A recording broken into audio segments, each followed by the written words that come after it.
Au nom du Père et du Fils et du Saint-Esprit, Amen. Les bénis de mon Père, bonjour.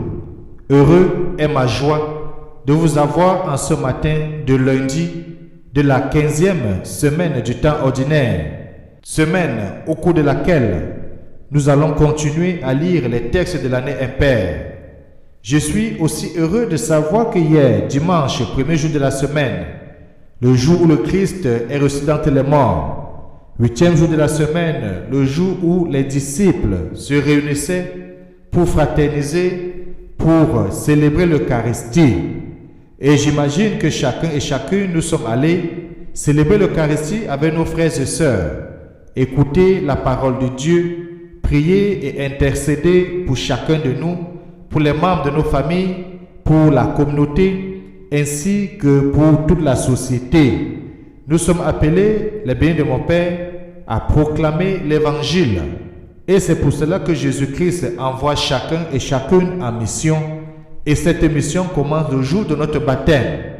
La mission n'est pas réservée seulement aux oints de Dieu, c'est-à-dire à ceux qui ont le ministère ordonné, les évêques, les prêtres, ainsi que les diacres. Non, la mission est réservée à chaque oint de Dieu, puisque le jour de baptême, nous sommes devenus des oints. La bénie de mon Père, aujourd'hui, 2 textes pour notre méditation. Nous allons commencer la lecture du livre d'Exode, au chapitre 1, les versets 8 à 22. Dans ce passage, on va voir comment le pharaon, nouveau roi, venu au pouvoir en Égypte, s'inquiète de la multiplication des Israélites qui sont sur son territoire. Et il va donc prendre des dispositions pour limiter justement cette classe de population qui était des esclaves pour eux. Et il va instruire une recommandation importante que tous les fils qui naîtront aux Hébreux devraient être jetés dans le Nil et de ne laisser vivre que des filles. Bien entendu, bien mon Père, nous avons vu cela dans un des grands pays autour de nous où on demandait justement d'éliminer les filles qui naissaient afin de limiter le taux de natalité. Ainsi, Pharaon l'utilise et nous savons bien que sa solution sera fatale pour lui plus tard. C'est ainsi que le Seigneur utilise nos difficultés, nos égarements pour écrire son histoire du salut. Apprêtons dans nos textes, les bénis de mon Père, je vous invite à lire vraiment ce passage. Je sais que tous ceux avec qui nous faisons le partage d'études bibliques chaque semaine seront très heureux de revisiter l'ensemble de ce livre d'Exode. Et vous aussi, vous pouvez nous joindre à nous pour cette étude biblique que nous faisons régulièrement les mercredis. Ensuite, nous allons méditer le psaume 123 qui dit très clairement que notre secours est dans le nom du Seigneur. Nous n'avons pas d'autre soutien que le Seigneur. D'ailleurs, c'est ce que Saint Pierre va lui dire: à qui irions-nous? Tu as la parole de la vie éternelle. Ensuite, nous allons méditer ce matin la lecture de l'évangile de Jésus-Christ selon Saint Matthieu au chapitre 10, les versets 34 jusqu'au chapitre 11, les versets 1. Dans ce passage, c'est notre Seigneur qui va parler et il va dire des choses qui seront difficiles à entendre, mais qui reflètent la réalité existentielle. Et il va dire: je ne suis pas venu apporter la paix, mais la glaive. Et il va bien le souligner: ne pensez-vous pas que je sois venu apporter la paix sur la terre? Je ne suis pas venu apporter la paix, mais le glaive. Les bénis de mon Père, on va donc méditer cette parole importante. Est-ce que notre Seigneur, qui est un Dieu de bonté, un Dieu d'amour, un Dieu de paix, est-ce que c'est lui qui crée le désordre que nous voyons sur cette terre? Les conflits qui naissent de part et d'autre, les trahisons qui poussent des pays dans la corruption, la désolation totale. Est-ce qu'on peut justifier tout cela parce que le Seigneur a dit, je ne suis pas venu apporter la paix sur la terre? Bien sûr que non, mes chers amis. Notre Dieu est le prince de la paix et il est là pour chacun de nous. Tournons dans nos sens à l'intérieur. Apprêtons les différents textes de méditation de ce matin à chacun et à chacune. Bienvenue.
Mes chers amis, prions avec confiance pour remettre cette nouvelle semaine entre les mains de l'Éternel des armées et prions. Seigneur, source de tout bien, réponds sans te lasser à notre appel. Inspire-nous ce qui est juste. Aide-nous également à l'accomplir. Et nous saisissons cette occasion que tu nous as donnée en ce jour béni pour te confier toute cette semaine qui commence. Bénis-nous, garde-nous dans ton amour, inspire-nous à travers ton Esprit Saint pour que nous demeurons toujours en communion avec toi, dans la méditation de ta parole, dans la célébration de l'Eucharistie, mais surtout en manifestant auprès de nos frères et sœurs, le prochain que nous rencontrons, ton visage et de devenir par là celle de la terre et lumière du monde. Nous t'avons prié par Jésus-Christ, lui qui est Dieu, notre frère, lui qui nous a rachetés et qui vit dans l'unité du Saint-Esprit, Dieu pour des siècles et des siècles.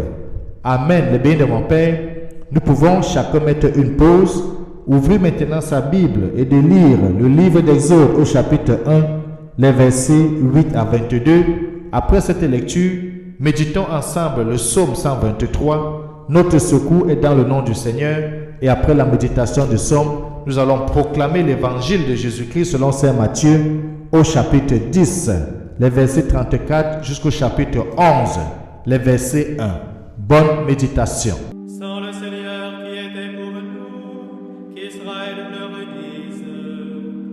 Sans le Seigneur qui était pour nous, quand les hommes nous assaillirent, alors ils nous avalèrent nous vivants dans le feu de leur colère.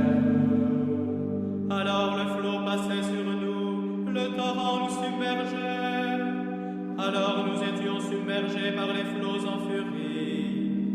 Béni soit le Seigneur qui n'a pas fait de nous la proie de leur vent. Comme un oiseau, nous avons échappé au filet du chasseur. Le filet s'est rompu, nous avons échappé.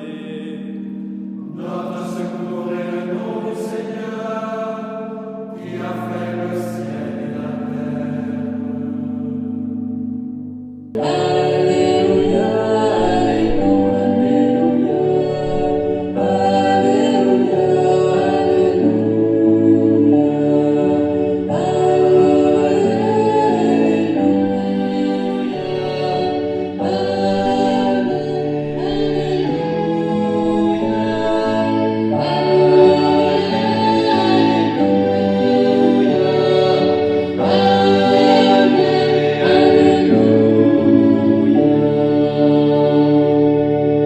Évangile de Jésus-Christ selon saint Matthieu au chapitre 10, les versets 34 au chapitre 11, les versets 1.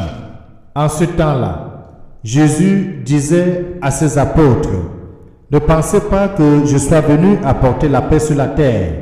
Je ne suis pas venu apporter la paix, mais le glaive. Oui, je suis venu séparer l'homme de son père, la fille de sa mère, la belle-fille de sa belle-mère. On aura pour ennemis les gens de sa propre maison.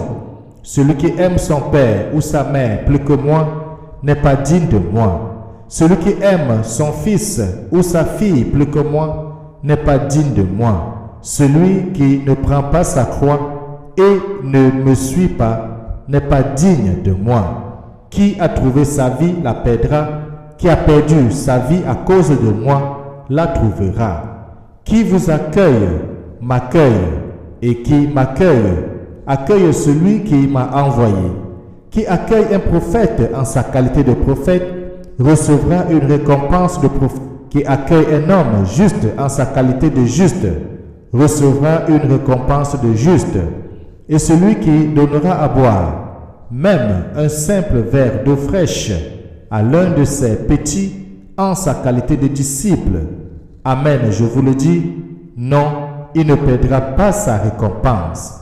Lorsque Jésus eut terminé les instructions qu'il donnait à ses 12 apôtres, il partit de là pour enseigner et proclamer la parole dans les villes du pays. Acclamons la parole de Dieu. Louange à toi, Seigneur Jésus-Christ. Pensez-vous que je suis venu apporter la paix? Bien sûr que non, mais le glaive. Les bénis de mon Père. Cette phrase nous rappelle ce que Simeon disait déjà lorsqu'on avait amené Jésus au temple pour le présenter. Il avait clairement dit à Marie sa mère et à Joseph qui était avec Marie, à présent de la Sainte Famille, il avait dit que cet enfant sera source de division, mais surtout qu'un glaive va traverser le cœur de Marie. Et on l'a vu plus tard, le glaive qui a traversé le cœur de Marie et qui a vu Jésus mourir sur la croix, accusé injustement, condamné selon Ponce Pilate dans un jugement que nous tous nous connaissons. Mais c'était le dessein de Dieu qui se réalisait. Parce que le Fils de l'homme était venu au monde pour racheter l'humanité. Il était venu au monde pour que l'Esprit Saint vienne réconcilier le monde avec le Père. Jésus-Christ était venu en rançon pour toi, pour moi, pour chacun de nous, pour nos fautes, pour les fautes de nos premiers parents, Adam et Ève. Et c'est pour ça qu'on va mieux comprendre comment Saint Paul va dire dans sa lettre aux Romains d'un seul homme, le péché et la mort sont entrés dans le monde, Adam, et d'un autre homme, nous avons la vie. Oui, un homme, Jésus, vrai Dieu et vrai homme, nous avons la vie. La bien de mon Père, avant d'entrer dans cet évangile, peut-être prenons le temps de voir ce qui se passe dans le livre d'Exode. Le livre d'Exode, c'est le deuxième livre de la Bible, après Genèse, que nous allons parcourir, et qui va nous parler justement de la relation de Dieu avec son peuple. Comment est-ce que Dieu va user de son autorité, de son pouvoir, pour les libérer des griffes et des jougs du roi d'Égypte, pour les libérer de Pharaon, et Dieu va ainsi écouter les cris de son peuple. Triste sort, triste histoire. Ce Pharaon aujourd'hui demande que tout premier-né soit jeté dans le Nil. Mais il y a un qui sera jeté dans le Nil, Moïse, qui va être celui qui va provoquer sa propre perte, qui va provoquer la destruction plus ou moins de l'Égypte par les 10 plaies de l'Égypte à travers Dieu qui va l'utiliser. Voyez-vous, les bénis de mon Père, on peut prendre des décisions aujourd'hui pour notre ego, pour notre personnalité, pour notre propre satisfaction, et Dieu utilise cela pour la bénédiction de son peuple. Et dans l'évangile que nous venons de voir, Jésus-Christ va naître aussi, et on va voir qu'il est justement de la descendance de ce peuple juif qui était en captivité en Égypte et qui sera libéré. Et le bien de mon Père, en écoutant Jésus dans l'évangile, nous pouvons arriver à une conclusion certaine. Choisir Jésus dans notre vie de chrétien amène à des ruptures. Si tu as choisi Jésus dans ta vie, il faut être clair que tu seras prêt à faire des ruptures dans plusieurs choses. Le disciple que tu es, que je suis, doit être prêt à les assumer, même avec ses proches. Jésus n'a pas dit de ne pas les aimer. Au contraire, il va dire plus tard qu'on saura que vous êtes mes disciples s'il y a de l'amour entre vous. Jésus demande de l'aimer nos frères, de l'aimer lui-même, lui plus que tout. d'aimer Jésus et de le mettre en avant de toutes choses. D'ailleurs, c'est ce qu'il va dire, cherchez d'abord le royaume des cieux et toutes les autres choses vous seront données par surplus. Oui, Jésus a aimé sa mère comme personne n'a jamais aimé, mais il a préféré en tout faire la volonté de son Père. C'est ce que Saint Jean nous dit dans l'évangile de Jean au chapitre 4, le verset 34. On va voir que Jésus-Christ va respecter sa mère, va aimer sa mère, mais il va d'abord choisir de faire son Père et il va dire à sa mère, ne sais-tu pas que je suis venu pour la maison de mon Père? Si les exigences sont telles, c'est que la vocation du disciple est sublime. Notre vocation est une vocation élevée et supérieure. Elle est sublime. C'est une vocation qui reflète, n'est-ce pas, le visage du Seigneur en ce monde. Nous sommes appelés à être celle de la terre et lumière du monde. Lui devenir une humanité du surcroît en laquelle Jésus puisse renouveler tout son mystère. C'est ce que d'ailleurs la bienheureuse Élisabeth de la Trinité va dire, que Jésus, au milieu de nous, fait de chacun de nous son visage et il passe par nous pour renouveler tout son mystère sur la terre. Et ainsi, Jésus impliquera toujours pour le disciple l'humilité de la croix. Seule, elle peut l'identifier aux plus pauvres, à tous ceux et celles qui n'ont plus personne pour les aimer. Jésus, lui, il se tient là pour nous aimer. Il se tient pour nous aimer parce que son Père le premier nous a aimés. N'oublions pas ce que Saint Jean nous dit dans Jean chapitre 3, le verset 16. Dieu a tant aimé le monde qu'il a envoyé son Fils unique pour que quiconque croit en lui ne meure pas, mais ait la vie éternelle.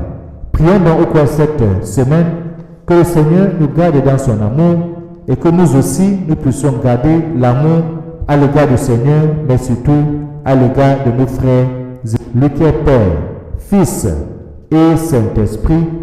Amen. Bonne journée et sainte semaine.